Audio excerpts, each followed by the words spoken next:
भगवान जगन्नाथ की पौराणिक कथा और रहस्यमय इतिहास का विस्तार। श्री कृष्ण का महाभारत युद्ध के बाद एक अलग जीवन रहा। जब कौरव और पांडवों के बीच युद्ध समाप्त हुआ तो श्री कृष्ण ने द्वारका में राज करने लगे, लेकिन उनका जीवन शापों और अदृश्य शक्तियों से प्रभावित था। महाभारत के युद्ध के बाद श्री कृष्ण के परिवार और उनके यदुवंशी वंश के लोग आपसी संघर्ष में समाप्त हो गए। कहा जाता है कि यह विनाश गांधारी के शाप का परिणाम था। महाभारत युद्ध में अपने 100 पुत्रों के मारे जाने के कारण गांधारी ने श्री कृष्ण को शाप दिया कि उनके वंश का भी नाश होगा। इस शाप ने यदुवंशी परिवार में विनाश की नींव रख दी।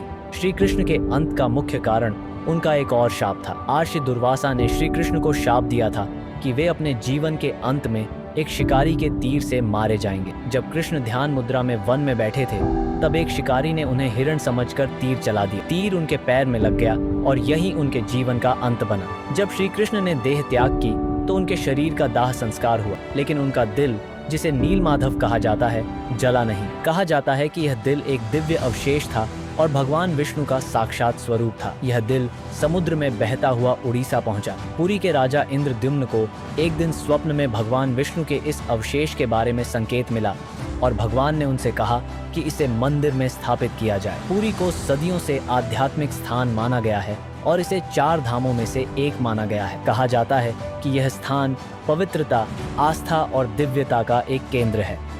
इस स्थान को भगवान ने अपने निवास स्थान के रूप में चुना ताकि वे अपने भक्तों के करीब रह सकें। भगवान जगन्नाथ, उनके भाई बलभद्र और उनकी बहन सुभद्रा की मूर्तियां अधूरी प्रतीत होती हैं। इन मूर्तियों के निर्माण के पीछे भी एक रहस्यमयी कथा है।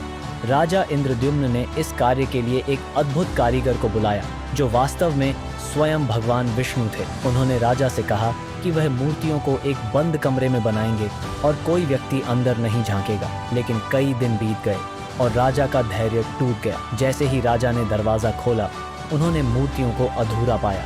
इसके बाद कारीगर ने राजा को बताया कि अब ये मूर्तियां ऐसे ही रहेंगी और इनकी अधूरी आकृति ही उनकी दिव्यता का प्रतीक बनेगी। भगवान की अधूरी आकृति यह दर्शाती है कि ईश्वर का स्वरूप और उनकी शक्ति किसी एक आकार या शरीर में सीमित नहीं है। यह अधूरापन हमें यह समझने की शिक्षा देता है कि भगवान किसी भी रूप में मौजूद हो सकते हैं और उनकी महिमा किसी शारीरिक संरचना पर निर्भर नहीं करती। पुरी के जगन्नाथ मंदिर की संरचना और उससे जुड़े कई अद्भुत रहस्य भी हैं, जो वैज्ञानिकों और शोधकर्ताओं के लिए आज भी अनसुलझे। जगन्नाथ मंदिर के शिखर पर एक विशाल ध्वज, पताका, हमेशा हवा के विपरीत दिशा में लहराता है। सामान्य विज्ञान के अनुसार ध्वज को हवा की दिशा में ही लहराना चाहिए, लेकिन यहाँ यह नियम उल्टा चलता है। इसे एक अद्भुत रहस्य और भगवान की शक्ति का प्रतीक माना जाता है। मंदिर की गुंबद की छाया धरती पर दिखाई नहीं देती, चाहे सूर्य किसी भी दिशा में हो, लेकिन मंदिर की यह विशेषता इसे और भी रहस्यमयी बनाती है। मंदिर के शिखर पर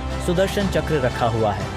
इस चक्र को किसी भी दिशा से देखने पर एक जैसा ही नजर आता है। यह भगवान की उपस्थिति का प्रतीक है और मंदिर के प्रत्येक ओर से इसे एक ही आकार में देखा जा सकता है। हर साल पुरी में रथ यात्रा का आयोजन होता है। इस यात्रा के दौरान भगवान जगन्नाथ, बलभद्र और सुभद्रा के विशाल रथ सड़कों पर निकाले जाते हैं और भक्त इन्हें खींचते हैं। यह माना जाता है कि इस दिन भगवान स्वयं अपने भक्तों के बीच आते हैं और आशीर्वाद देते हैं। रथ यात्रा के दौरान अनेक चमत्कार होते हैं, जैसे कि रथों का अपने आप रुक जाना।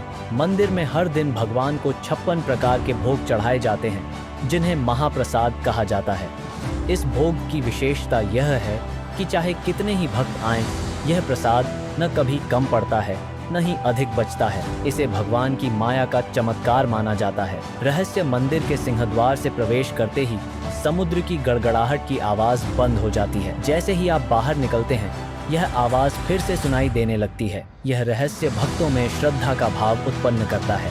भगवान जगन्नाथ को कलयुग में भी जीवित माना जाता है। यह मान्यता है कि कलयुग के अंत में भगवान जगन्नाथ अपना रूप बदलेंगे और नए अवतार में प्रकट होंगे। कलयुग का प्रभाव बढ़ता जा रहा है और माना जाता है कि जब पापों की अधिकता हो जाएगी, तब भगवान जगन्नाथ स्वयं अवतार लेंगे और धर्म की स्थापना करेंगे। कलयुग के इस प्रभाव को देखते हुए भगवान जगन्नाथ की उपस्थिति को एक आशा के रूप में देखा जाता है।